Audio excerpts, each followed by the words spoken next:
Très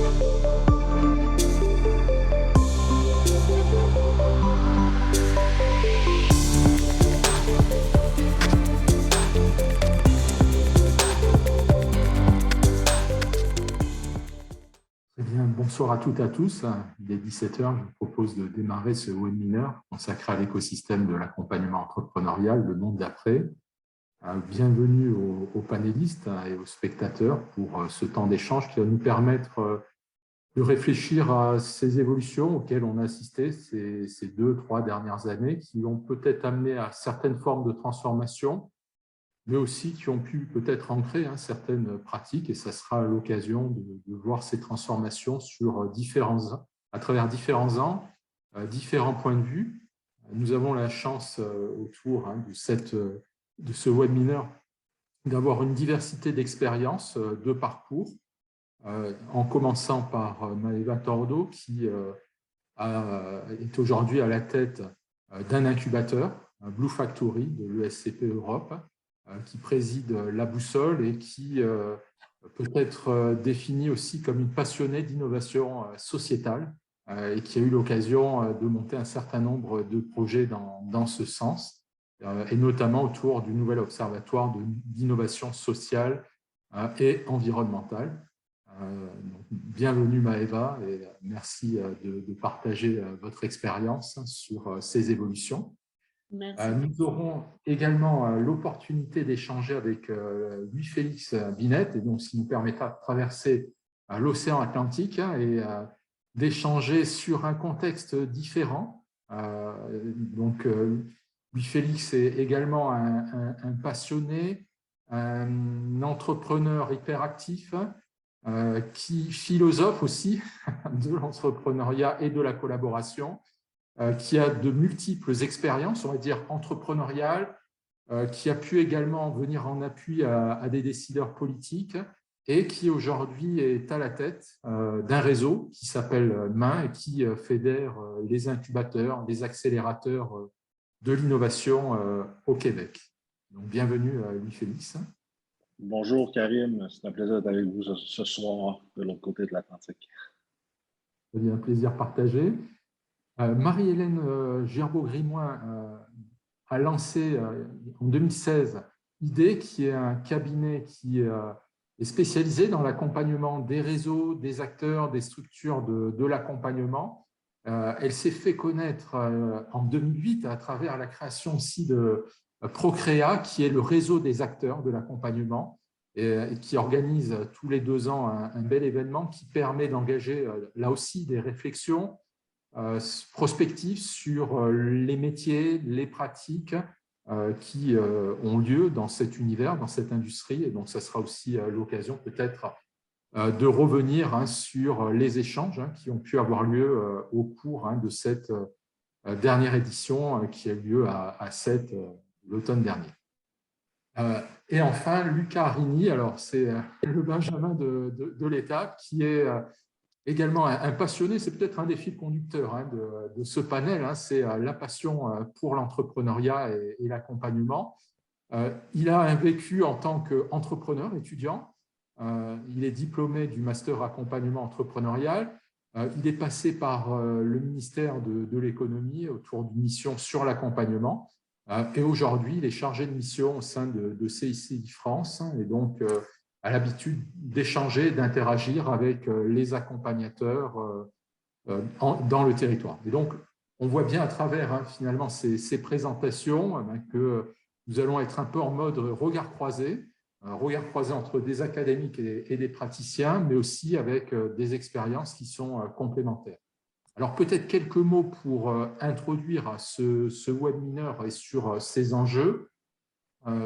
Le contexte, c'est un contexte dans lequel finalement on est immergé depuis 2-3 ans, qui est celui de la crise sanitaire, même si on espère à chaque vague, bien évidemment, s'en sortir et finalement arriver finalement à retrouver peut-être le monde d'avant, mais l'enjeu c'est aussi de construire et de réfléchir au monde d'après. C'est un contexte qui a vu alors des résultats qui peuvent sembler aussi parfois ambivalents. D'un côté, c'est une réalité, on pourra le discuter peut-être aussi dans le contexte canadien, mais c'est vrai dans un grand nombre de pays. On a pu observer une augmentation significative du nombre de créations d'entreprises, avec des résultats qui sont aussi une diversité des formes de création d'entreprises et parfois aussi un entrepreneuriat de nécessité qui s'est imposé dans certains contextes, avec notamment des formes de micro-entrepreneuriat liées aux plateformes. Donc, on a une situation ambivalente, donc plutôt des records, mais aussi, lorsqu'on les analyse plus finement, une diversité de situations. Et donc, peut-être que la crise sanitaire a permis de mettre en lumière des phénomènes qui existaient depuis quelques années et de voir finalement leur accélération. Alors, les principales transformations auxquelles on assiste, c'est bien évidemment le recours au digital, que l'on voit ce soir, qui nous permet de réunir une très large communauté de spécialistes, d'entrepreneuriat, de consultants, de formateurs, donc qui permet de créer du lien, de la connexion, qui permet effectivement d'automatiser aussi certaines pratiques et qui permet parfois de personnaliser certains outils. Donc, une transformation digitale qu'il a fallu bien évidemment intégrer très rapidement au niveau des structures dans la relation entre le porteur de projet et l'accompagnateur. À côté de cette transformation digitale, et elle est liée, on a pu assister à une transformation spatiale avec l'émergence de nouveaux espaces. Et finalement, cette tendance, elle a démarré autour des années 2010-2015 et elle s'est bien évidemment intensifiée et elle a conduit à faire émerger aussi de nouveaux acteurs. Et cette transformation spatiale, et si on la relie à la crise sanitaire, a conduit aussi à une forme de mobilité des porteurs de projets qui ont pu quitter un certain nombre de grandes villes, de métropoles, de capitales, en s'installant dans de nouveaux territoires et en faisant émerger de nouveaux besoins en termes d'accompagnement. Bien évidemment, le contexte de cette transformation, c'est une évolution aussi de la société qui est marquée par finalement ce que certains ont pu qualifier de post-modernité, avec de nouvelles valeurs qui conduisent effectivement à devoir concilier vie professionnelle et vie personnelle. Une transformation qui est de nature, là aussi, environnementale et qui conduit les acteurs à aller vers une recherche de sens dans la conduite de leurs projets. Et ces enjeux-là, finalement, font évoluer à la fois peut-être les pratiques, mais aussi les perceptions et les représentations des acteurs de l'accompagnement. Alors, si on essaie de problématiser, finalement, et ce sera un peu l'enjeu de cette table ronde, finalement, dans quelle mesure l'écosystème entrepreneurial est-il parvenu à répondre à ces transformations, à ces défis? Alors, nous avons souhaité finalement aborder ces questions finalement à travers 3 temps et 3 niveaux d'analyse. Un premier niveau d'analyse qui est de nature individuelle et qui renvoie à la fois aux porteurs de projets, aux acteurs de l'accompagnement à travers leurs besoins, à travers leurs attentes, qui ont été amenés peut-être à évoluer ou pas, et qui ont conduit à faire émerger de nouvelles pratiques. Un deuxième niveau qui est un niveau plutôt organisationnel et qui renvoie plutôt aux acteurs en eux-mêmes, aux organisations, aux structures d'accompagnement, qui ont été amenés à devoir repenser leur stratégie, à réfléchir peut-être à de nouveaux business models, à repenser leur organisation, leur pratique, voire de gestion des ressources, et en particulier de gestion des ressources humaines, ce qui amène à réfléchir notamment à la question des compétences des accompagnateurs.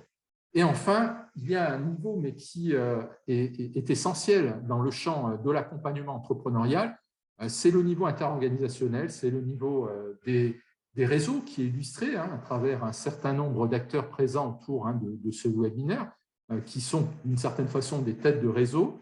Et c'est finalement comment ont pu évoluer ces pratiques collaboratives, mais qui ont pu également peut-être parfois pencher vers des pratiques un peu plus compétitives, ce qui nous a amené parfois à parler de pratiques compétitives pour qualifier ces évolutions. Donc, l'enjeu, ça va être à travers cette heure de pouvoir alimenter ces 3 temps. Il sera possible, bien évidemment, d'envisager un temps de discussion.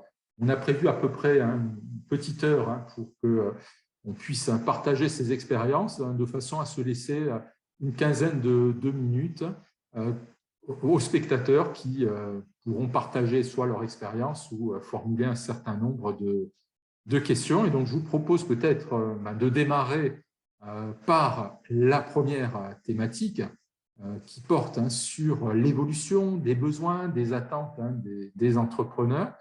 Et peut-être pour démarrer, je vais donner la parole à Maëva pour envisager notamment votre expérience, puisque vous avez, on va dire, une expérience à travers ces différents niveaux d'analyse, mais plus précisément aussi au niveau individuel, à travers les porteurs de projets que vous recevez, que vous accompagnez, peut-être aussi avec une diversité de profils et des attentes qui peuvent peut-être évoluer, peut-être en fonction aussi des stades de maturité des projets.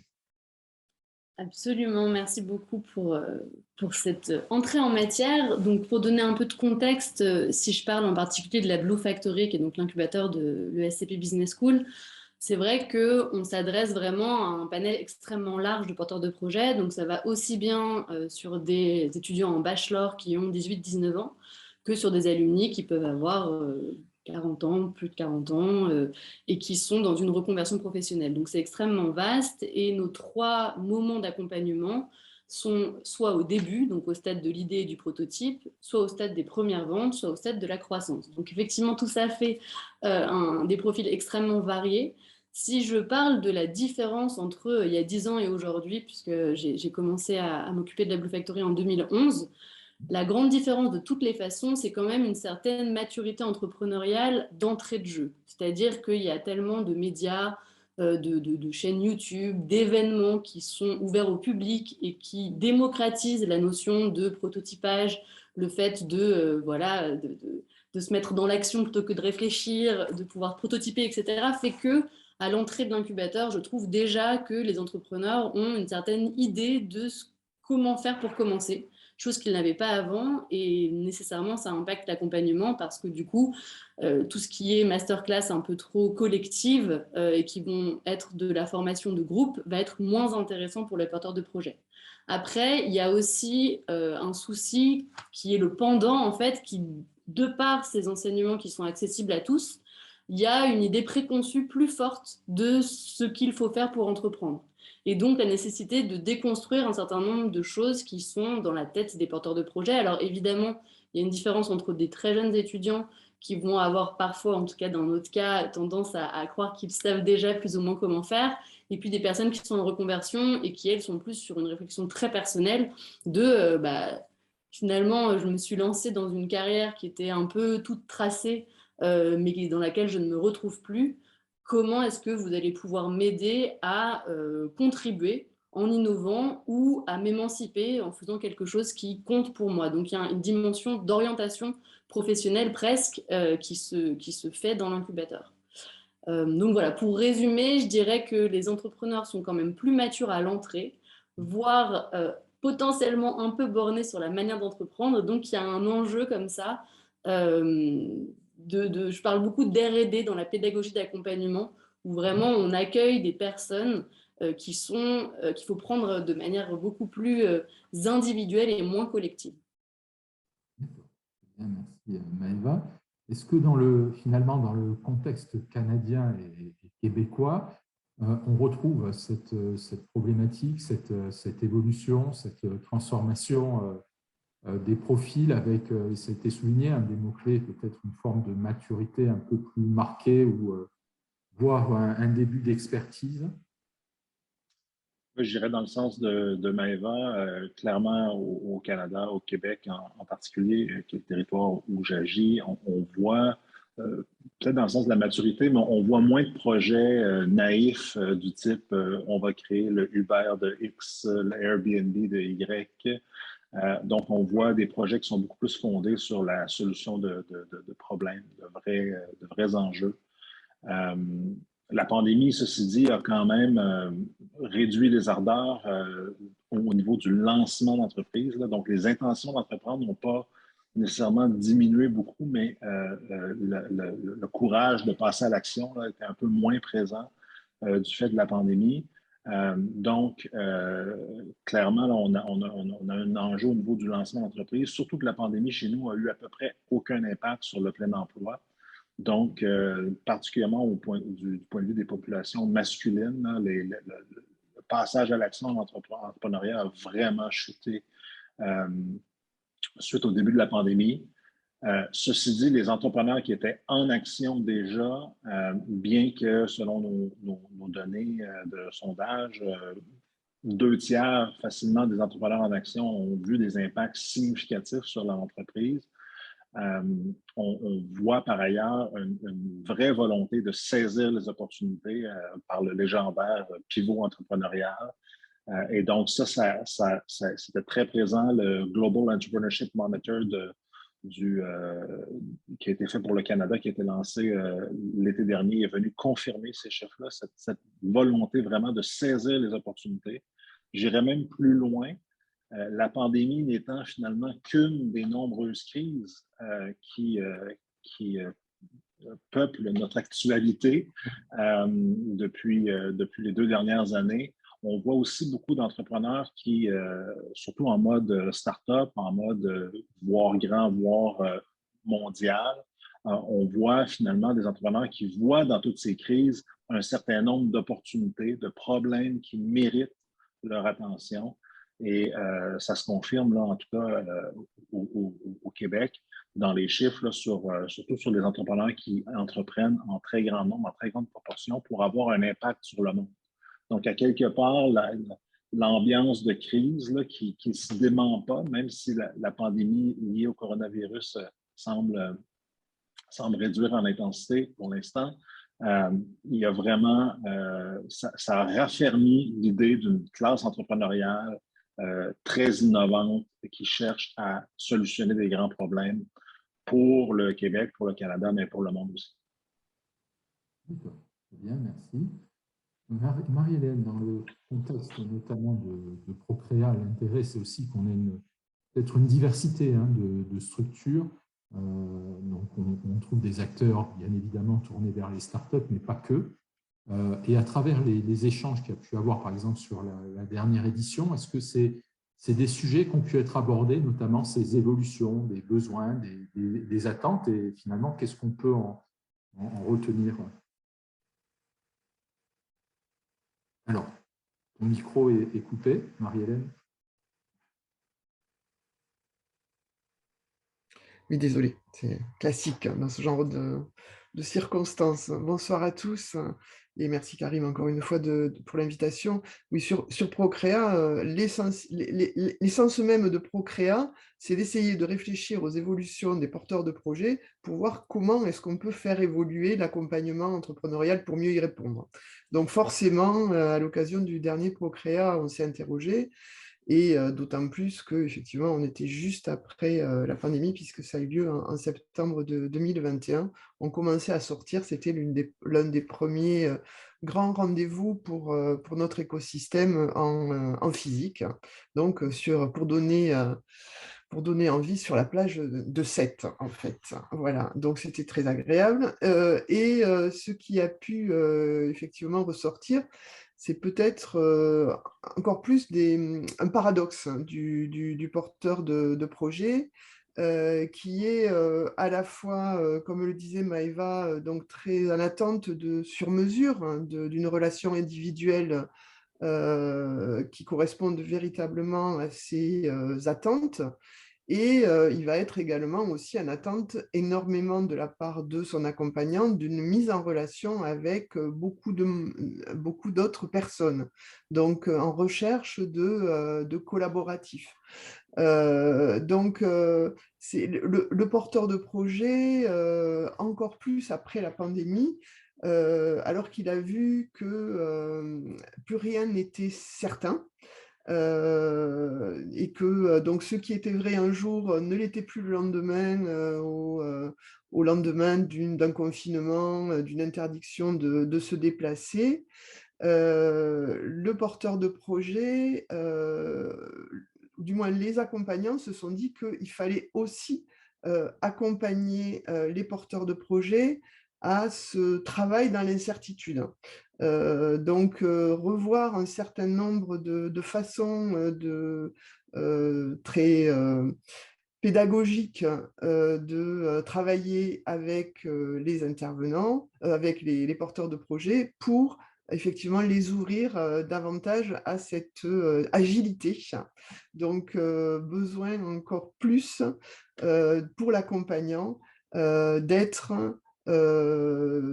en réaction et aux côtés du porteur de projet. Alors, les deux mots qui revenaient le plus à Procréa sur la différence entre les attentes et les besoins, c'était qu'à un moment donné, c'était toujours l'humain qui revenait. On était parti sur des accompagnements très techno, qui correspondaient à des évolutions que nous permettaient les nouveaux outils. Procréa a démontré, encore une fois, s'il en était besoin, parce que je pense que tout bon accompagnant qui se respecte met ça au cœur de son dispositif d'accompagnement, l'humain revient au centre, et c'est vraiment la relation interpersonnelle qui doit guider le rôle de l'accompagnant pour bien servir le porteur de projet. Je développe, j'ai d'autres choses à dire. Est-ce que j'ai passé mes 3 minutes? Je continue. Donc, sur les autres éléments un petit peu paradoxaux, c'est à la fois ce besoin d'avoir de la typologie de l'accompagnant qui doit être en face le porteur de projet. Le porteur de projet exprime des attentes qui ne correspondent pas forcément à ce que nous, on considère être des besoins. Mais il exprime la volonté d'avoir en face de lui un expert de certaines thématiques. Mais il va vouloir aussi avoir des pairs, des gens qui sont dans la même configuration que lui à un moment donné et qui vont pouvoir le guider. Donc, encore une fois, beaucoup d'injonctions contradictoires vers les accompagnants pour répondre à toutes ces attentes très différenciées. Mais pour au final revenir finalement à des choses qui sont très basiques et très classiques. Et c'est pour ça que notamment on avait intitulé le dernier Procréa Retour vers le futur, donc pour faire un peu le parallèle avec le film, c'est qu'à un moment donné on invente plein de choses, mais on revient toujours aux sources de l'accompagnement et notamment l'humain. Bien, merci Marie-Hélène. Alors, ça permet justement de faire la transition avec le point de vue de Lucas, qui, au niveau de CCI France, a aussi la possibilité d'échanger avec un certain nombre de conseillers en région, justement, sur ces évolutions. Et est-ce que finalement, le sentiment est celui d'une transformation des attentes et des besoins, ou finalement, est-ce qu'on est dans retour vers le futur?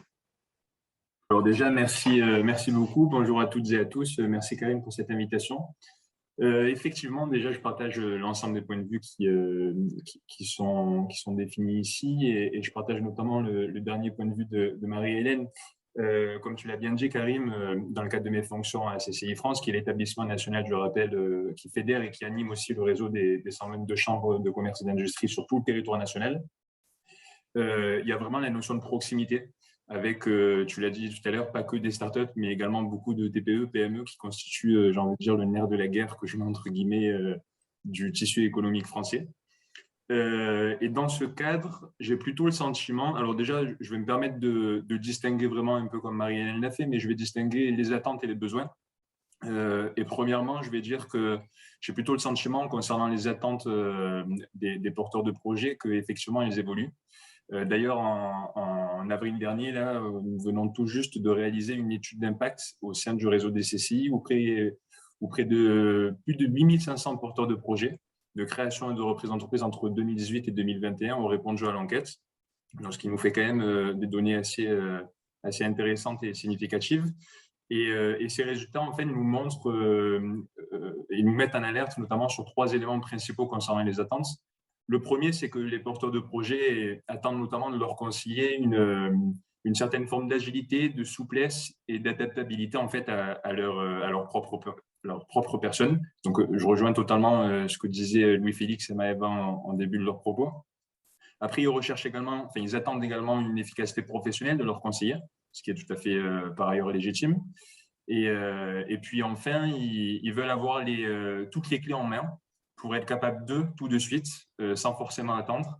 Donc, tout ceci m'amène à penser qu'effectivement, les attentes, je dirais, sont de plus en plus intransigeantes, que je mets également ce terme entre guillemets, mais qui, pour le coup, est cohérent avec la mutation de la société au sens très large du terme, qui fait qu'en fait, vu que la société évolue, ça peut influer effectivement sur les porteurs de projets dans le cadre de l'entrepreneuriat. Toutefois, je me permets quand même de nuancer mes propres propos en disant qu'il ne faut pas pour autant généraliser ces attentes. Par exemple, au sein du réseau des CCI, j'ai en tête que nous accompagnons par exemple 55% de femmes, nous accompagnons des jeunes, des moins jeunes, toutes CSP confondues, etc. Et en fonction des différents profils, il me semble quand même intéressant et pertinent de mettre en exergue qu'en fait, il y a des attentes plus ou moins fortes en fonction des profils qui sont plus ou moins marqués par l'essence même des choses. Donc ça, c'est vraiment d'un point de vue des attentes. Et puis, par ailleurs, l'ensemble des plus de 450 conseillers entrepreneurs qu'on a sur le territoire au sein des CCI, qui accompagnent quasiment plus de 60 000 entrepreneurs par an en individuel, ils me disent et ils me font part d'éléments aussi très intéressants qui ne relèvent pas forcément d'une étude d'impact, mais qui relèvent vraiment du terrain. C'est qu'en gros, les besoins restent très traditionnels. Concrètement, ils ont besoin, et là je vais totalement dans le sens de Maëva en début de ses propos, ils veulent des informations claires, en fait, fiables et de qualité, qui n'est pas forcément le cas lorsqu'on fait nos propres recherches en tant que porteur de projet. Il y a aussi ce gain de confiance en soi, qui est un besoin super essentiel, cette recherche de légitimité, en fait, tout simplement, et qui s'accommode aussi au soutien psychologique, si je pourrais appeler ça comme ça. Il y a également le besoin, et ça c'est ce qui me marque le plus, c'est qu'il y a un besoin d'un accompagnement individuel, et je rejoins totalement ce que dit Marie-Hélène, qui peut paraître dicté en fait et humanisé, qui se rejoint aussi à un besoin d'expertise.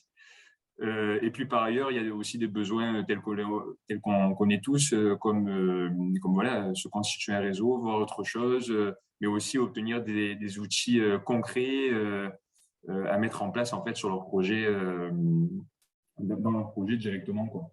Donc tout ceci pour dire que je pense qu'effectivement les attentes évoluent, ça c'était presque un fait. Par ailleurs, les besoins, en tout cas ce qui concerne le réseau des chambres de commerce et d'industrie, de ce qu'on peut voir, restent quand même assez traditionnels. Donc c'est tout à fait intéressant de voir que quand bien même une crise peut arriver en plein milieu, tout bouge mais rien ne change. J'en finirai en tout cas sur cette thématique par rapport à ceci. Alors, j'en profite peut-être pour essayer de réagir en live à certains points dans la discussion. Il y aura peut-être, il y avait, alors je ne vais peut-être pas tous les prendre, mais l'idée de déconstruction qui a été soulignée dans un temps qui est considérée comme importante dans la mesure où elle peut aider à réduire l'écart entre les attentes des entrepreneurs et l'offre d'accompagnement dispensée.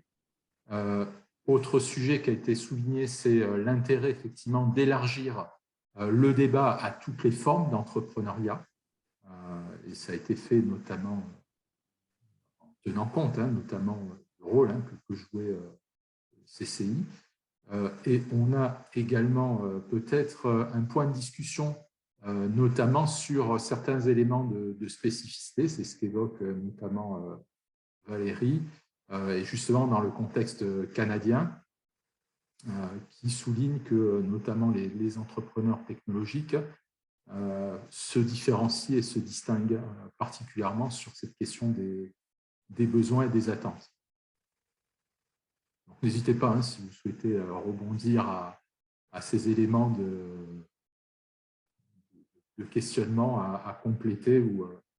Peut-être je peux juste ajouter un mot sur la notion de déconstruction et qui rejoint un peu ce qui a été dit, qui est qu'il y a aussi, l'accompagnement étant devenu un métier, il y a aussi presque une attente trop importante de la part des entrepreneurs sur les accompagnateurs et l'idée presque d'un clientélisme ou en tout cas qu'on serait des espèces de machines à produire de l'entreprise et qu'en rentrant dans le cadre de l'accompagnement, il y ait des méthodes extrêmement précises qui permettent de créer une entreprise derrière. Or, il y a quelque chose de très propre à l'entrepreneuriat, c'est que justement, on n'a pas découvert l'incertitude était déjà là et on s'en est enfin rendu compte. L'entrepreneuriat, c'est une découverte, une exploration, quelque chose de nouveau continuellement et qui habite l'entrepreneur et que lui-même découvre. Et nous, en tant qu'accompagnateurs, on est éventuellement, je ne sais pas si on est des sages-femmes ou des jardiniers, mais en tout cas, on n'est pas là pour leur donner la machine à fabriquer leur entreprise. Et donc, il y a ce dont on parlait tous là dans nos échanges, il y a cette délicatesse de rencontre à trouver entre le fait qu'en tant qu'accompagnateur, on a une expérience, donc on va pouvoir, comme un médecin, peut-être diagnostiquer un peu les directions dans lesquelles ils doivent aller, mais qu'à la fin, ce sont eux et eux seuls qui ont le futur dans leur cœur et dans leurs mains. Et donc, il y avait cette déconstruction vient justement du fait de ne pas nous prendre non plus comme des sachants parce que c'est eux qui créent. Bien, merci. Oui, Louis-Félix. Si je peux continuer là-dessus, je vais proposer peut-être une troisième image, là, sans dire qu'elle est préférable, juste pour ajouter sage-femme, jardinier ou Sherpa. Parce que nous, on l'a vu en tout cas dans les entreprises accompagnées par des accélérateurs, incubateurs d'entreprises, c'était plus de 90% qui disaient que la présence d'un accompagnant les a aidés à traverser cette crise, alors que c'était à peine un tiers des entreprises qui avaient confiance de traverser la crise parmi celles qui n'étaient pas accompagnées. Donc, il y a vraiment un facteur de réussite dans l'accompagnement, quel qu'il soit, quoi qu'aille chercher l'entrepreneur. On parlait de déconstruction. Je pense qu'il y a une déconstruction, effectivement, au niveau des entrepreneurs qui arrivent avec des idées préconçues. Je vais donner un exemple assez fréquent.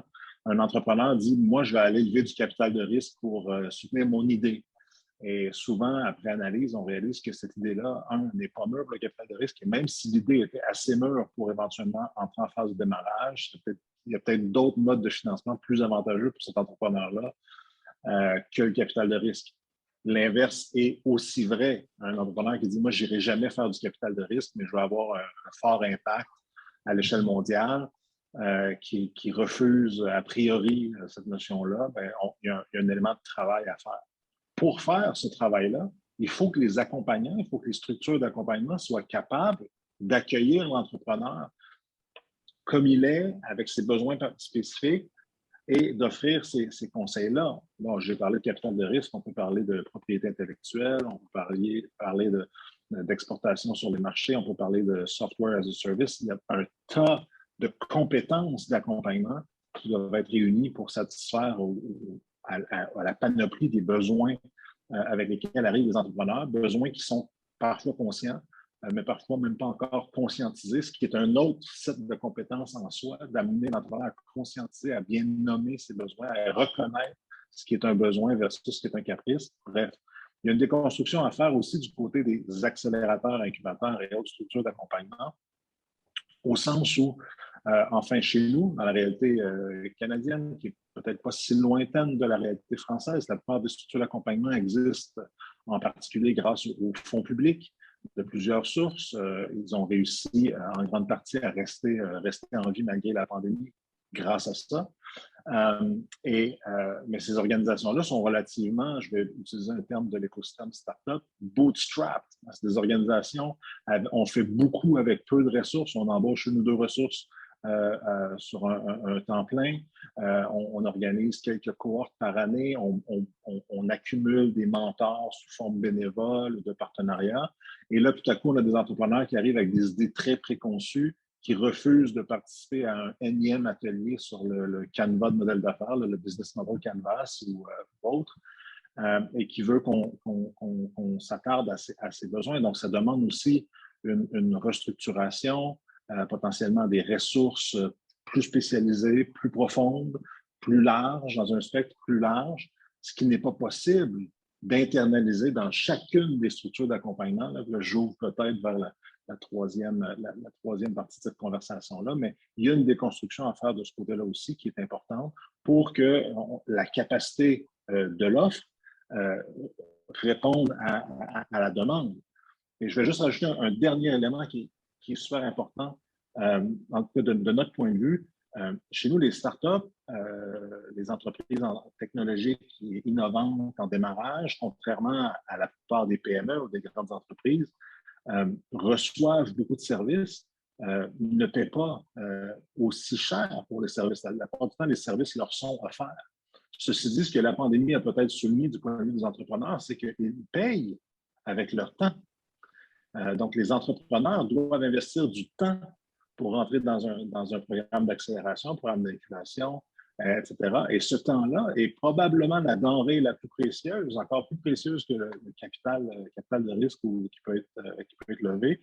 Et de plus en plus, les exigences sont que les acteurs de l'accompagnement fassent un bon usage de ce temps et démontrent d'entrée de jeu que le temps passé dans une structure d'accompagnement sera bien investi pour l'entrepreneur. Donc, il y a tout un jeu aussi de marché, d'offres et de demandes qui se met en place et qui amène les organismes à être en concurrence les uns avec les autres en termes de proposition de valeur, ce qui est bon pour l'innovation en matière d'accompagnement, mais ce qui peut représenter un petit enjeu en termes de collaboration.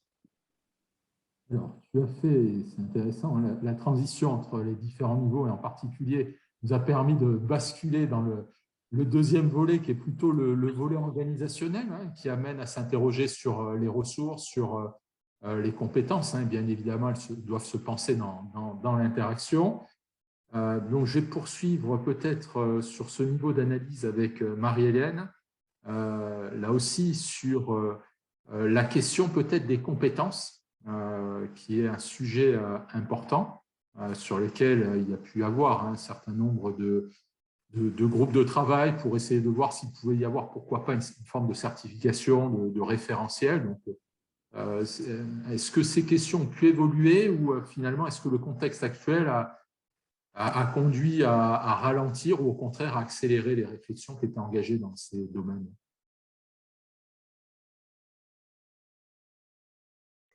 Micro.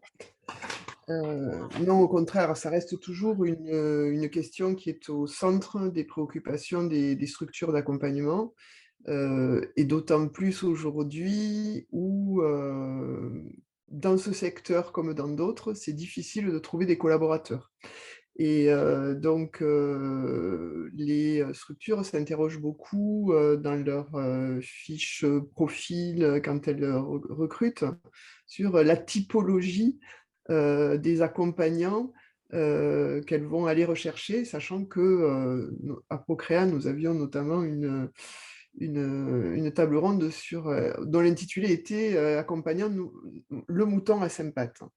Parce qu'effectivement, on demande à nos collaborateurs dans les structures d'être des commerciaux, parce qu'aujourd'hui, il faut vendre pour rentrer, parce que les fonds effectivement publics se restreignent, mais il faut qu'ils soient des psychologues. Donc, on évoquait tout à l'heure la partie humaine. Hein. Qu'est-ce que c'est? J'ai vu passer un qui demandait si c'était du coaching, du mentorat, autre chose. C'est tout simplement mettre la dimension humaine au cœur de l'accompagnement et prendre en compte le porteur de projet comme un individu avec son propre parcours.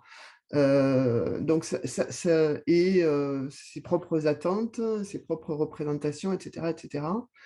Ça peut être avec des techniques de coaching, mais tous les conseillers en accompagnement ne sont pas coachs. Donc, il faut au moins que cette dimension soit véritablement la dimension centrale. Donc, être des commerciaux, être des gens qui sont en capacité d'entendre et d'écouter des porteurs de projets, être des experts sur un certain nombre de domaines, dans l'accompagnement vers la levée de fonds pour certains types de projets, le travail sur comment accompagner un porteur de projet à faire son étude de marché, donc disposer aussi de compétences dans des domaines très particuliers de l'entreprise et de l'entrepreneuriat, donc des choses très de l'administratif, du commercial, du juridique, du financier, du technique, et aussi être un animateur de réseau, puisque on en parlera tout à l'heure, mais aujourd'hui, tous les accompagnants qui interviennent dans des structures ont des besoins de gérer des communautés de porteurs de projets ou des communautés d'accompagnants autour des porteurs de projets et de constituer véritablement des réseaux. Donc, la question des compétences et de l'accompagnement des collaborateurs vers de nouvelles compétences, c'est a priori, je ne sais pas si c'est véritablement accentué, mais est resté quelque chose de très prégnant, même après les circonstances que l'on vient de vivre. Parmi en termes de stratégie pour les acteurs, effectivement, c'est toujours être à la recherche de l'accompagnant qui va savoir faire tout ça. Et c'est l'un des enjeux, bien évidemment, pour les structures, comme va être l'enjeu de la numérisation, puisque, par exemple, je n'en ai pas parlé parmi les compétences, mais aussi il faut que nos collaborateurs aujourd'hui soient en capacité d'utiliser tous les outils qui sont à leur disposition. Donc, tu voulais peut-être on centre sur les compétences, ou peut-être quelqu'un d'autre a... Les pratiques aux stratégies des structures d'accompagnement. Donc, effectivement, c'est pour les structures, recrutement des meilleurs collaborateurs à tous les stades et faire évoluer ses propres collaborateurs.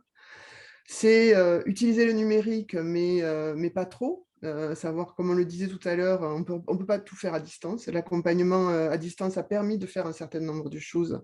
Mais par contre, on sait qu'il faut revenir à du physique. Et donc, on développe de plus en plus l'hybridation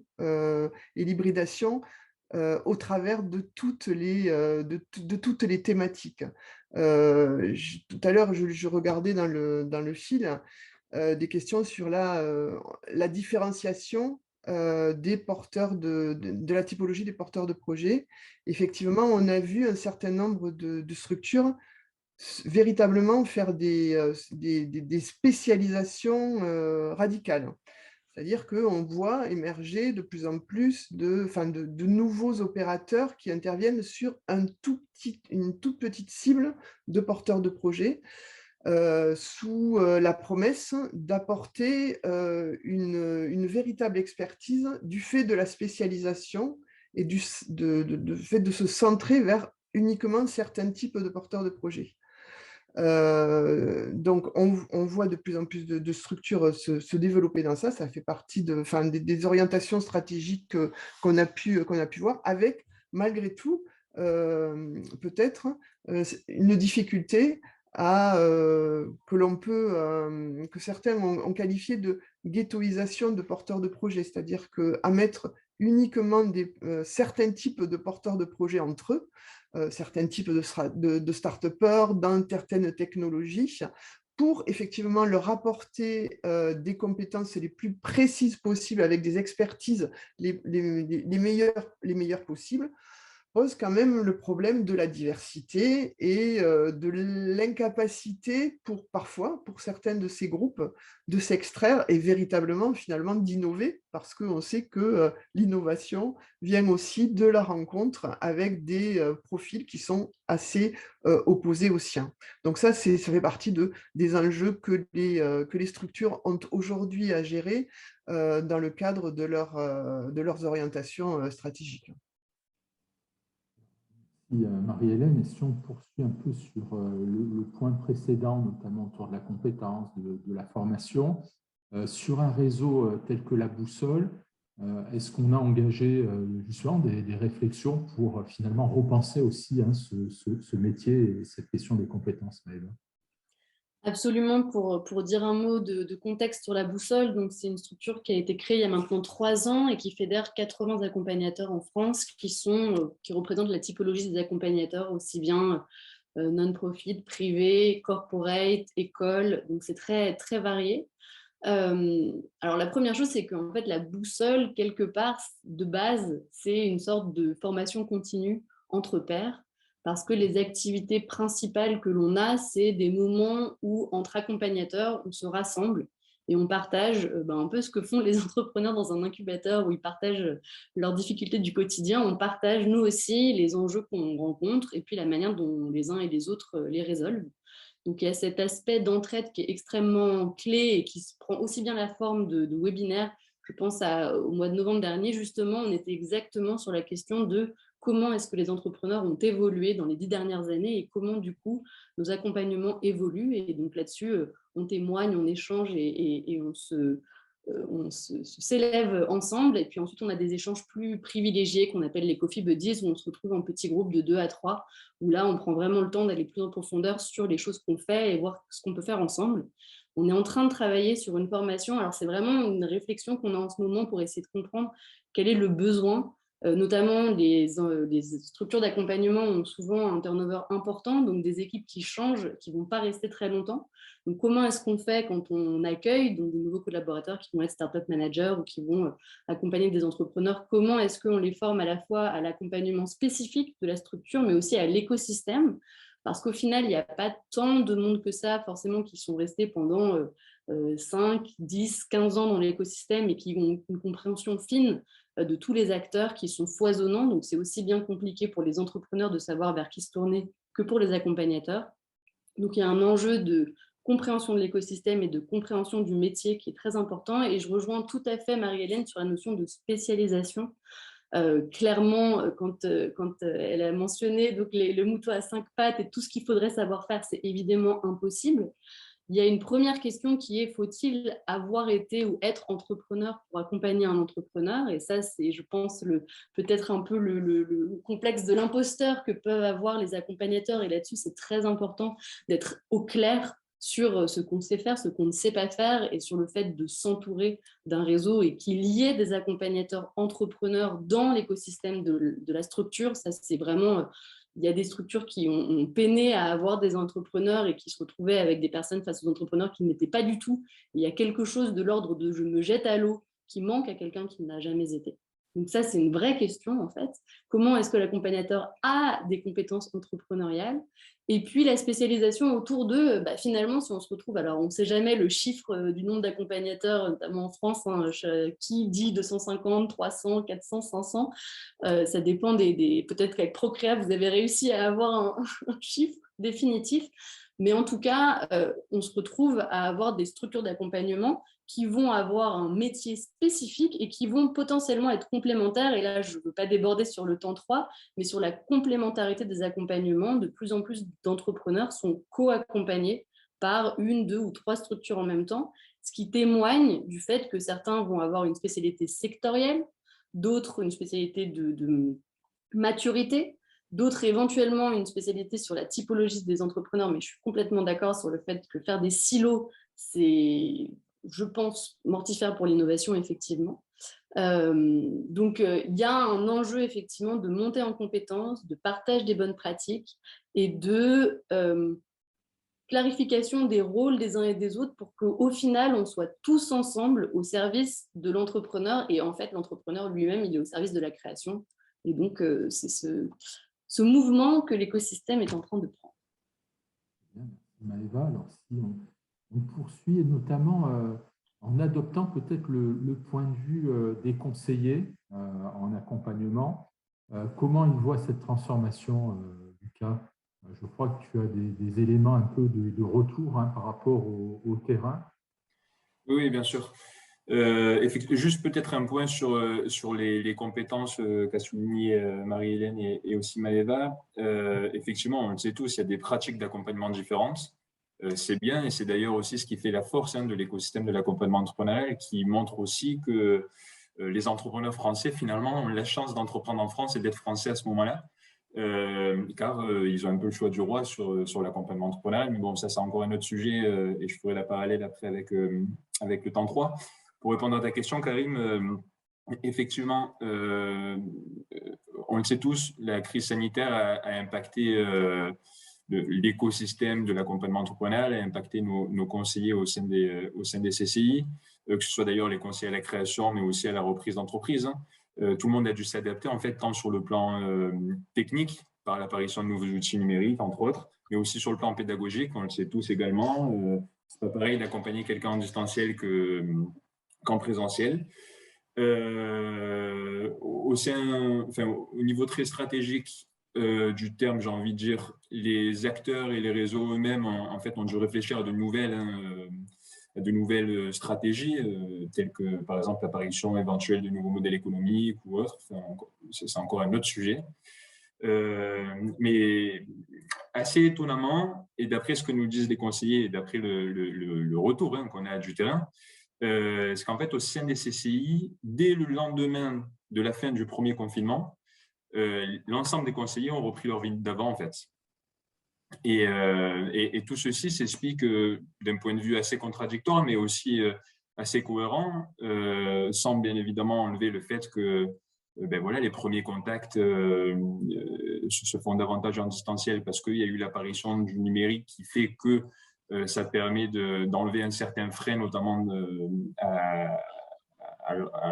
l'appel entrant et à l'accueil des chambres. Pour ce qui concerne en tout cas le CCI, mais je suppose que c'est le cas de tous les réseaux également. Que le numérique aussi a permis de prendre en considération beaucoup d'avancées. Il y a un attrait aussi particulier, tel que des webinaires, on peut tous le mesurer aujourd'hui à cette heure-ci. Et en fait, tout ça pour dire qu'ils ont repris leur vie d'avant et qu'en fait, on a choisi de prendre le meilleur monde des deux mondes, entre l'avant et l'après. Et donc, en réalité, on enlève les freins qu'il y avait potentiellement avant par l'apparition de nouvelles technologies qui nous permettent d'enlever tous ces freins, tout en revenant aux fondamentaux, aux valeurs de base, et donc à l'humain, on en revient toujours à ça. Et c'est pour ça que je me permets de dire qu'on a pris au sein des CCI, en tout cas, le meilleur monde des deux. Et juste peut-être en guise d'exemple, on a une formation que tout le monde doit connaître, dédiée à la création d'entreprise sur 5 jours, et qui par ailleurs, dès l'apparition de la crise sanitaire, on l'a développée en distanciel. Et à la fin des confinements successifs, on s'est rendu compte qu'il y a très peu de sessions parce qu'en réalité, il y a très peu de demandes. Donc, ça pose vraiment la question de savoir les évolutions réelles qu'il y a eu entre l'avant et après des deux mondes, et s'il y en a eu, quelles conséquences on doit en tirer. Nous, au sein des CCI, on a choisi le meilleur monde des deux. Okay. Voilà mon point de vue sur ça. Très bien, merci. Alors, dans le fil de la discussion, certains ont souligné l'intérêt aussi d'avoir une réflexion sur d'autres dimensions de l'activité entrepreneuriale comme l'international. Alors, Christina Theodoraki a évoqué un travail qu'elle a réalisé sur les écosystèmes d'accompagnement à l'international. Il y a également la question peut-être de la transmission, qui est aussi une forme d'entrepreneuriat importante. Alors, je ne sais pas si sur les structures ou justement sur les réseaux que vous avez, c'est des sujets que vous traitez. Oui, Marie-Hélène. Alors, toujours ton micro. décidément. Oui, bien sûr, c'est des sujets qui interrogent parce que c'est finalement ceux sur lesquels on a le moins de réponses rapides. L'accompagnement de la transmission et de la reprise. Autant l'accompagnement des créateurs a beaucoup évolué ces dernières années du fait de l'accompagnement des startups, parce qu'il y a quand même un certain nombre de choses qui ont été développées dans le monde de la startup, qui ont irrigué les réseaux d'accompagnement des entreprises classiques, et qui ont irrigué fort heureusement et qui ont renouvelé la façon d'accompagner les porteurs de projets, les business model Canvas, le Lean Startup, tout ça est venu renforcer. On a découvert l'effectuation, mais c'est effectivement au départ des choses qui venaient de l'université, mais qui sont passées par le monde, effectivement, d'abord des entreprises à potentiel et sur lequel il y avait un véritable renouvellement des façons d'accompagner. Par contre, l'accompagnement à la reprise et à la transmission, c'est considéré comme un sujet de spécialiste sur lequel on s'amuse beaucoup moins, ma bonne dame. Et du coup, on a eu beaucoup moins d'imagination dans l'évolution de l'accompagnement à la reprise parce que finalement, pour accompagner des cédants ou des repreneurs, il faut un très très gros bagage financier, juridique. Alors, il y a bien évidemment des choses qui se ressemblent dans l'accompagnement d'un entrepreneur d'un projet de reprise et un entrepreneur d'un projet de création, mais c'est quand même bien plus compliqué parce que considéré comme un domaine très technique. De spécialistes. Et j'ai vu qu'il y avait Thierry, que je salue, Lamarque, dans le fil, et il ne le démentira pas. Donc, tout ce qui peut effectivement aujourd'hui renouveler les façons d'accompagner pour rendre un petit peu plus fun, excusez-moi du terme, l'accompagnement des repreneurs et des cédants, est véritablement le bienvenu.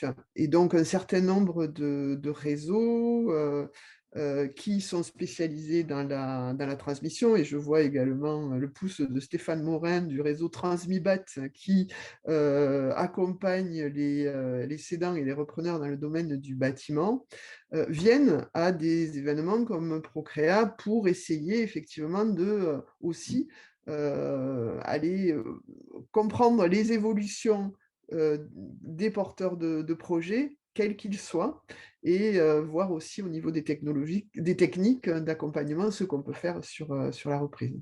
Voilà. Je ne vais pas aller plus loin, mais il y a des choses On pourra réfléchir à un prochain webinaire focalisé. Spécialisé là-dedans. En tout cas, merci Marie-Hélène. Et je crois peut-être rapidement Lucas pour qu'on puisse basculer sur la... Oui, mais très rapidement, c'était juste pour compléter ce qu'a dit Marie-Hélène et peut-être dire qu'effectivement, c'est compliqué. En revanche, ce n'est pas impossible. Il y a de l'espoir également sur le sujet de la transmission et vous n'êtes pas sans savoir que le réseau des chambres est hyper mobilisé dessus. Et d'ailleurs, et je m'arrêterai sur ça, on a été auditionné par le Sénat lors d'une mission consultative dédiée à la transmission d'entreprise, justement, il y a très peu de temps, qui montre un enjeu très urgent, au-delà de l'âge des dirigeants, etc., de favoriser la reprise, non pas forcément de la reprise par des tiers, mais aussi des éléments de reprise par les salariés, mais également des reprises familiales qui seraient intéressants. Mais effectivement, je te rejoins, Karim, dans le sens où ça ferait office d'un autre webinaire à part entière pour parler de ce beau, passionnant sujet de la transmission d'entreprise. Alors, ça nous amène, merci Lucas, à introduire la dernière thématique, qui est plutôt tournée sur l'interorganisationnel. Et peut-être que je vais solliciter, puisque ça fait un petit moment que lui, Félix, n'est plus mobilisé, puisque tu te définis comme philosophe de la collaboration, il me semble que tu seras très pertinent peut-être pour introduire cette question de la collaboration Et peut-être aussi des évolutions qu'il peut y avoir au sein même des réseaux, peut-être aussi avec des points de tension qui peuvent exister. Oui, merci Karim. Donc, un type de philosophe là, qui est une auto-affublation, donc ne me prenez pas nécessairement à la lettre, mais j'ai passé quand même plusieurs années, y compris dans mon rôle d'entrepreneur en conseil, à penser des projets collaboratifs, à réfléchir aux enjeux qui viennent à ça, à les réaliser, à accompagner des projets d'envergure en mode collaboratif. Et je pense que le mouvement MAIN, le mouvement des accélérateurs d'innovation du Québec, l'organisation que je dirige est un peu l'incarnation ultime de ça dans le monde de l'accompagnement entrepreneurial. Je vais juste revenir un petit peu pour vraiment faire le pont depuis la dernière conversation et les échanges qu'on a eus. J'ai beaucoup aimé en début de discussion l'image de Marie-Hélène, les pairs et les experts. Et je pense dans les structures d'accompagnement, c'est un endroit où on doit trouver des pairs et des experts. Les pairs, les entrepreneurs d'expérience, ne sont pas toujours les experts. Ils sont experts, ils ont une expérience empirique de l'entrepreneuriat et une façon peut-être, des mécanismes psychologiques, sociaux, etc., qui ont permis de passer à travers cette folle entreprise. Mais aussi, dans les structures d'accompagnement, on accède à des réseaux. Donc, chaque structure d'accompagnement est un réseau propre avec ses caractéristiques, ses connexions avec certains institutionnels, certaines institutions bancaires, certains réseaux internationaux, sectoriels ou par typologie d'entrepreneurs, tout ce qu'on a mis. Et notre impulsion initiale quand on a créé MAIN, c'est de dire on va mettre en réseau ces réseaux. Donc, tous les réseaux que sont les accélérateurs incubateurs d'entreprise, on va les mettre en réseau. Et on va essayer de réduire le temps nécessaire pour un entrepreneur de passer d'un point de réseau, d'un point d'entrée dans ce réseau-là, quel qu'il soit, au point le plus susceptible de l'aider au moment précis où il est dans son projet entrepreneurial. Et donc, c'était une idée vraiment de créer une espèce de mettre en lumière un réseau social, comme les plateformes, les médias sociaux ont permis de révéler les réseaux sociaux qui existaient depuis le début de l'humanité, mais de les révéler. Donc, notre plateforme sociale qui est MAIN, l'idée, c'était de créer de la mise en réseau. Et ça, c'est assez important à comprendre parce que la première chose qu'on doit faire, c'est développer une vue sur ce réseau, le rendre visible, le rendre navigable. Et à partir du moment où on fait ça, chacune des structures d'accompagnement est capable de reconnaître quelle est sa place dans le réseau et quelle place cette structure-là peut occuper de la façon la plus optimale possible. Donc, on va se concentrer à développer un réseau qui est une porte d'entrée pour l'entrepreneur, une structure d'accueil, un réseau d'experts vraiment ciblés qui peuvent répondre aux besoins des entrepreneurs accueillis, un réseau on parle beaucoup d'entrepreneurs en résidence pour distinguer entre l'expert de l'accompagnement qui est embauché pour ses compétences professionnelles d'accompagnement sur différentes compétences, y compris des généralistes moutons à 5 pattes, j'aime bien l'image, mais aussi des entrepreneurs en résidence, des gens qui viennent pour partager leur expérience entrepreneuriale, partager leur réseau, leur carnet d'adresses, etc. Donc, chaque structure, en ayant une vue d'ensemble, est capable de se positionner, est capable éventuellement d'apporter des services à valeur ajoutée à ses clients ainsi qu'aux clients et clientes des autres structures d'accompagnement. On est capable de mettre en lumière des besoins partagés et de créer, je vais utiliser encore une fois un terme anglophone, un back-end, une structure en arrière qui permet d'accéder rapidement à des ressources partagées, ce qu'on essaie de bâtir, et finalement d'assurer du point de vue de l'entrepreneur un meilleur ordonnancement des ressources puis un cheminement optimal à travers l'écosystème qui ne demande pas à chaque fois qu'un accompagnement se termine que l'entrepreneur retourne sur Google, tape « J'ai besoin d'accompagnement » et appuie sur le bouton « I'm feeling lucky » et choisisse la première réponse de la recherche, mais puisse être facilement redirigé, même plus en mode push qu'en mode pull, c'est-à-dire on sait que tu es rendu dans ton accompagnement. Voici les 3-4 options qui s'offrent à toi en ce moment qui jusqu'à maintenant, ont montré le plus d'impact sur les entrepreneurs qui sont passés par là avant. Et je pousserais même plus loin. Éventuellement, on serait capable d'identifier les besoins qui existent chez notre masse d'entrepreneurs pour lesquels les structures actuelles n'ont pas les moyens, n'ont pas les compétences pour y répondre et éventuellement diriger les deniers publics, privés ou autres à la solution de ces enjeux-là. Alors, si on tire, merci à Louis-Félix, ce fil des réseaux, ça peut nous amener à traiter la question du co-accompagnement. Comment vois-tu les choses, Maëva, sur cette thématique? Déjà, pour rebondir sur ce que Louis-Félix vient de dire, c'est incroyable qu'en fait, parce que du coup, je ne connaissais pas Main, mais c'est exactement tout ce que tu as dit et la manière dont tu le décris. Je revois exactement les questions qu'on se posait en 2018 quand on l'a mis en place, cette idée justement de créer cette chaîne d'accompagnement qui permet de mettre un peu dans l'ordre les accompagnateurs et de se transférer les porteurs de projets. On n'a pas encore forcément trouvé, d'ailleurs à un moment donné on avait créé un outil qu'on appelait le mercato de l'accompagnement. Et c'est vraiment, quand tu parles de ce back-end, c'est très vrai, c'est-à-dire qu'aujourd'hui on est en train de tous voir qu'est-ce qu'on peut construire pour pouvoir se concentrer sur nos métiers et être un écosystème vraiment interactif, j'ai envie de dire. Et notamment, par rapport à ce dont tu parles, développer un outil sur lequel on travaille qui s'appelle Ma Boussole et qui permet en fait aux entrepreneurs de répondre à un certain nombre de questions et de se voir proposer des structures adaptées à leurs besoins et de les aider à chercher. Donc je rejoins et je me posais justement la question dans quelle mesure un jour on aurait des interréseaux comme ça à l'international et comment est-ce que chaque pays aura ça et comment est-ce qu'on se connectera. Donc voilà, on pourra mettre la main sur la boussole dans la main, je ne sais pas, on verra. Pour ce qui est du co-accompagnement, en fait, on en parle souvent avec les accompagnateurs au sein de la boussole sur le fait qu'aujourd'hui, les entrepreneurs se retrouvent dans plusieurs programmes, mais on n'est pas encore en synergie entre nous. Donc en fait, c'est plutôt de fait l'accompagnateur qui se retrouve l'entrepreneur qui se retrouve à postuler dans plusieurs programmes, qui est accepté dans ces différents programmes, et puis qui se retrouve presque tiraillé entre l'un qui dit d'aller à droite, l'autre qui dit d'aller à gauche, en haut, en bas, et puis après, il faut savoir comment faire. Donc il y a aujourd'hui, en fait, on s'encourage à proactivement aller se parler entre accompagnateurs quand on se retrouve autour d'un entrepreneur. Les entrepreneurs ont des advisory boards, peut-être qu'ils pourraient avoir des accompagnateurs boards qui justement se chercheraient à être complémentaires avec eux.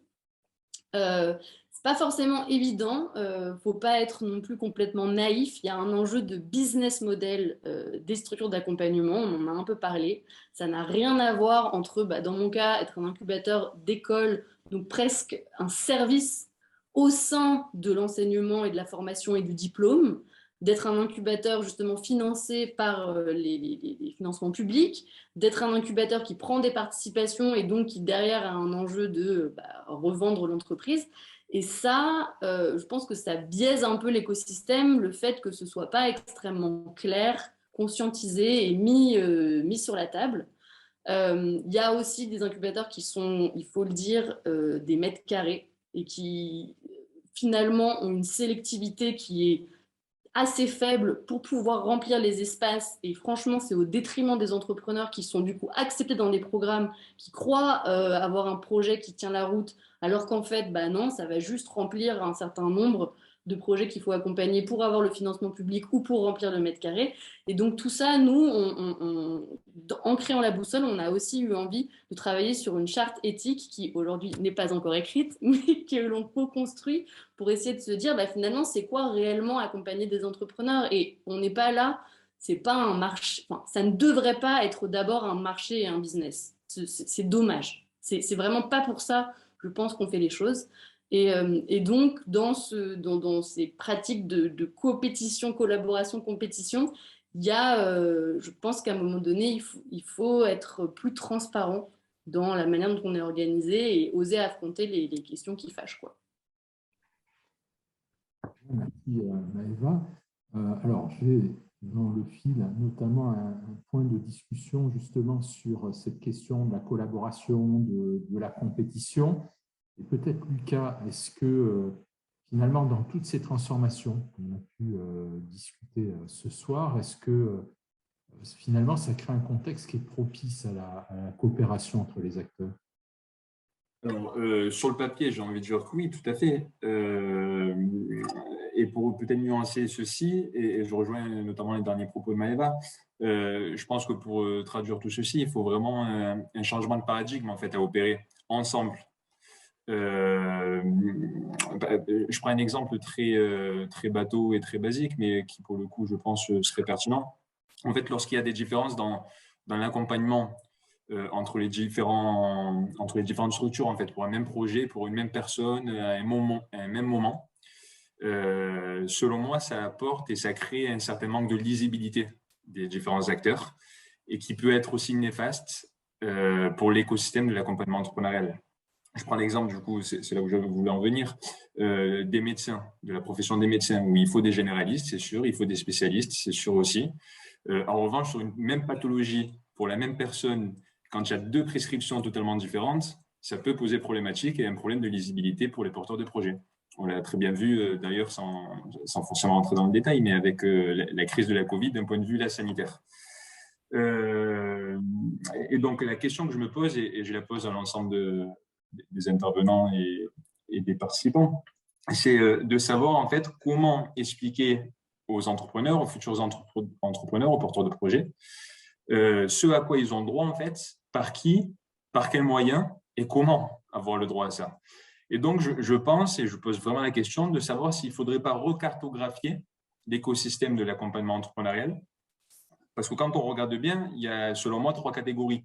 Il y a la catégorie la première catégorie qui constitue, on va dire, la table ronde du porteur de projet, de l'entrepreneur spécialiste, donc les banquiers, les avocats d'affaires, les experts comptables et autres. Il y a la catégorie des structures de mise en relation et de développement du projet, telles que les incubateurs, entre autres. Et il y a la catégorie aussi des structures d'accompagnement global à la création, reprise d'entreprise, qui soient généralistes ou spécialistes. Et donc, je me dis, est-ce qu'il ne faudrait pas poser tout ceci par la création d'un label, par exemple, qui se ferait par un tiers indépendant et qui permettrait, en fait, alors d'éduquer, que je mets bien entre guillemets, le porteur de projet, de l'orienter du moins, vers quels critères il devrait être orienté pour choisir l'accompagnement ou le co-accompagnement dont il aurait effectivement besoin. Donc, tout ça pour dire qu'en fait, faire réseau, oui, c'est très bien sur le papier. Je pense qu'on aspire tous à ceci parce que, en fait, on est tous au service des entrepreneurs, ou du moins, quels que soient nos enjeux, qu'ils soient de rentabilité, qu'ils soient RH, qu'ils soient de tout autre, on devrait tous être au service des entrepreneurs, ensemble, en fait, pour l'intérêt général des entrepreneurs. Mais par contre, et c'est là où je tempère, c'est que des pratiques comme de la réorientation, par exemple, ça ne suffit pas forcément. Parce qu'en théorie, c'est bien, en pratique, ce n'est pas forcément réaliste. Et donc, je pense qu'il faudrait qu'on s'aligne tous collectivement également sur la montée en professionnalisation de l'ensemble des structures d'accompagnement et par la recartographie de l'écosystème que je viens de parler. Parce qu'en fait, c'est notre problème de légitimité de l'écosystème et de crédibilité en fait, qui est question à l'heure actuelle. Et je pense que cela peut poser différentes difficultés sur la perception de voir les choses lorsqu'on se lance dans un projet de création de reprise d'entreprise. Merci Lucas. Marie-Hélène, Oui. sur ce questionnement, puisque tu as aussi beaucoup travaillé sur cette question des réseaux, quel est ton point de vue? Il y a beaucoup de choses qui ont été dites et des choses très intéressantes.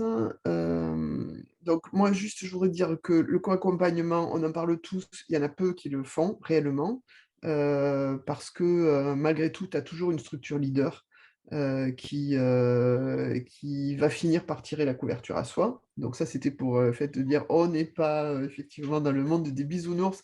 C'est vrai que l'idéal serait qu'effectivement, on puisse véritablement faire du co-accompagnement, que ce n'est pas forcément facile pour les créateurs d'avoir effectivement plusieurs structures ou plusieurs programmes dans lesquels ils sont engagés.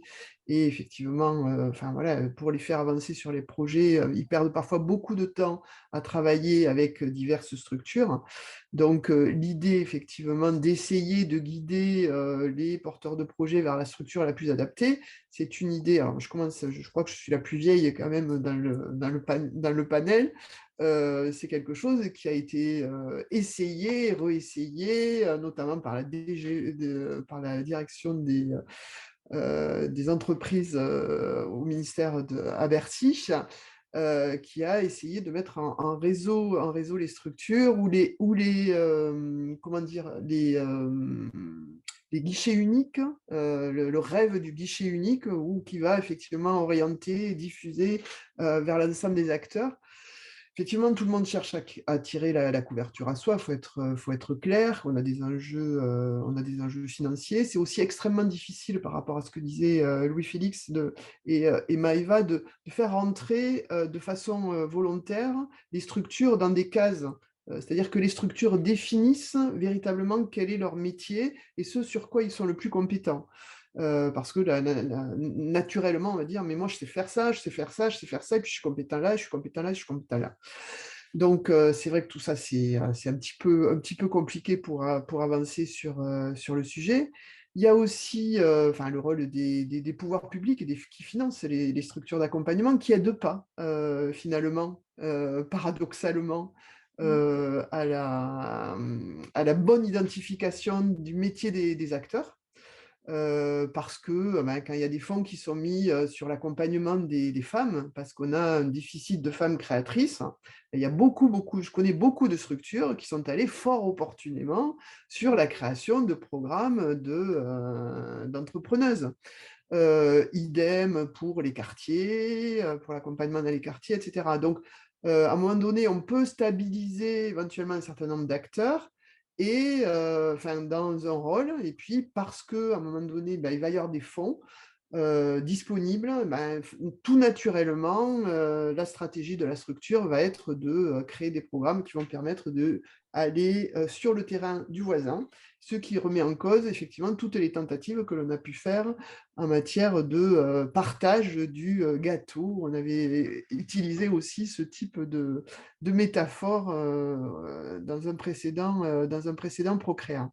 Donc par contre, je pense qu'il faut effectivement qu'on y arrive. Et du coup, Karim, je me suis rendu compte que je n'avais pas répondu tout à l'heure à ta question sur le référentiel. Il faut qu'on arrive à travailler ensemble parce qu'effectivement, on a quand même des grands enjeux à mener et à réussir surtout tous ensemble, et que notamment le référentiel compétences peut en être un. Et ça, on ne pourra le faire qu'ensemble, tous ensemble. Après, il y a de superbes chantiers qu'on peut imaginer. Alors, je sais que je rêve, hein, mais au dernier Procréa, on a lancé une idée à partir d'aujourd'hui avec le développement des big data. C'est comment est-ce qu'on ne pourrait pas faire évoluer et avancer notre connaissance du fonctionnement des entrepreneurs et de leur façon de se développer en partageant des données. Alors aujourd'hui, je sais que c'est un sujet un peu tabou parce que on a tous des engagements de confidentialité vis-à-vis de nos porteurs de projets. Mais bon Dieu, si tous les réseaux, et donc Maëva parlait de quelques 400 accompagnants, mon Dieu, on les chiffre, les structures d'accompagnement, on les chiffre en milliers en France, donc on est loin du compte. Mais si tous ces réseaux qui gèrent beaucoup finalement de dossiers partent à un moment donné partager leurs informations, qu'est-ce qu'on pourrait faire avancer la cause entrepreneuriale? Voilà un des grands chantiers que la mise en réseau des acteurs, que le travail collaboratif entre acteurs pourrait rendre possible. Oui, Maëva. Peut-être, je suis complètement en phase avec ça, et c'est un sujet difficile parce que dès lors qu'on propose de partager la donnée, du coup, on se retrouve à vouloir la garder et on ne sait plus, mais effectivement, il y a vraiment quelque chose à faire. Je viens juste de penser par rapport au co-accompagnement, juste de donner quand même 2 exemples qui fonctionnent, je trouve, assez bien pour avoir du concret. C'est le co-accompagnement soit sur un incubateur tech et un incubateur business. Si les 2 travaillent bien ensemble, c'est excellent parce que, en l'occurrence, on a le cas cette année Il y a un incubateur qui creuse la partie intelligence artificielle et nous, on est sur la partie business et du coup, on ne se marche pas du tout sur les pieds, on est complémentaires. Ou alors un incubateur généraliste et un incubateur de marché. Donc vraiment pour rentrer sur un marché et l'autre accompagne l'entrepreneur qui se développe. Ça, c'est des co-accompagnements qui quand même fonctionnent vraiment. Et la dernière des choses, et je pense que c'est l'objet de ce webinaire, c'est le fait de prendre la parole. De prendre la parole en tant qu'accompagnateur et de dire en fait ce qu'est notre métier et de dire aux entrepreneurs comment s'orienter. Parce qu'au final, on n'y arrivera pas effectivement à faire ce guichet unique où on dira toi tu vas là, toi tu vas là, toi tu vas là. En revanche, on peut donner aux entrepreneurs les clés pour qu'eux-mêmes comprennent le décalage entre ce dont ils croient avoir besoin et ce dont ils ont réellement besoin. Comment est-ce qu'ils peuvent aller s'adresser à des anciens accompagnés, quelles questions poser, voilà, comment faire leur exploration pour trouver l'accompagnateur qui au final sera leur Sherpa, effectivement, et ne fera pas à leur place. Et en France, notamment, on a beaucoup de prises de parole de la part des investisseurs, je pense à France Digital. On entend beaucoup les startups avec la French Tech. C'est plus difficile parce que, effectivement, s'il y a 1000 structures, c'est beaucoup, c'est plus difficile d'avoir une prise de parole des accompagnateurs qui permet aux entrepreneurs d'être plus aguerris et compétents dans leur recherche du bon Sherpa. Et je pense que là-dessus, ça participe ce webinaire et il faut continuer comme ça. Bien, le temps, Karim, alors. je ne sais pas si je pourrais prendre 1 minute pour commenter là-dessus. Sur les limites du co-accompagnement et les freins au co-accompagnement, je pense qu'actuellement, et je pense que c'est semblable en France, il y a une cascade de fonds publics qui viennent de différentes sources qui vont vers la structure d'accompagnement. On dit aux structures d'accompagnement, utilisez ces fonds-là pour obtenir des résultats. Fournissez-nous des indicateurs de rendement sur l'argent que nous envoyez. Évidemment, hein, cet argent-là va aller vers essayer de soigner, j'ai introduit ce mot, les meilleures startups parce qu'à la fin, on veut présenter le succès, combien d'argent a été levé en capital de risque, combien d'emplois ont été créés, etc. Et chaque structure renvoie des données dans un pool, mais chaque structure veut montrer à quel point elle a accompagné les meilleures startups. Donc, on voit des structures qui veulent faire du co-accompagnement. En réalité, elles ne veulent pas faire du co-accompagnement. Elles veulent pouvoir accoler leur nom de structure aux startups les plus performantes dans le but de booster leurs indicateurs de rendement. Et là, c'est comme si on récompensait les médecins à la santé de leurs patients, mais les médecins ne soigneraient plus les malades. Et à quelque part, pour qu'une personne soit en santé, elle a besoin d'une foule d'intervenants. Et notre système de santé québécois a ses défauts, etc. Mais il y a eu une innovation dans le dernier, c'est le dossier patient. Ce qui fait que si je vais voir un cardiologue une semaine, je vais voir mon médecin de famille la semaine prochaine, mon médecin de famille rentre une clé USB dans un système et voit que mon cardiologue a fait des tests et trouve que ça va très bien. Ça va très bien en passant, ne vous inquiétez pas. Et puis, à la fin, on devrait pouvoir être capable de mesurer la santé globale de notre population entrepreneuriale, son évolution dans le temps, savoir quel type de besoin on n'arrive pas à régler. Et tant qu'on va confier à la fois l'exécution de l'accompagnement et le retour de données sur l'évaluation de la performance aux mêmes structures, on risque d'avoir un problème de santé globale. Bien, merci Félix pour ce point de conclusion sur cette dernière partie. Alors, on s'était fixé 18h15, on peut se laisser 2-3 minutes peut-être pour réagir éventuellement à quelques réactions. On a eu notamment des réactions sur l'intérêt d'une cartographie aussi des écosystèmes entrepreneuriaux à travers différentes expériences, Tunisie, Grand Est, région lyonnaise, où il y a un travail qui a été intéressant. Il y a des liens qui sont disponibles dans le feed. Donc, on voit ici un certain nombre d'enjeux qui sont notamment sur cette dernière thématique, la difficulté à créer de la coordination, du partage d'informations, de connaissances. Et c'est vrai que ça peut poser la question même de la gouvernance des écosystèmes entrepreneuriaux. Donc, on voit le rôle, bien évidemment, des réseaux et se pose aussi la question du rôle des pouvoirs publics. Et il y avait notamment une réaction, puisqu'on est en période de constitution du gouvernement, est-ce qu'il faudrait un secrétariat d'État à l'entrepreneuriat et aux PME, voire un ministère dédié à ces questions, mais c'est un vrai sujet que celui effectivement de la coordination des politiques publiques entrepreneuriales qui, tant au niveau régional que national, nécessitent peut-être effectivement qu'il y ait une forme de pilote dans l'avion.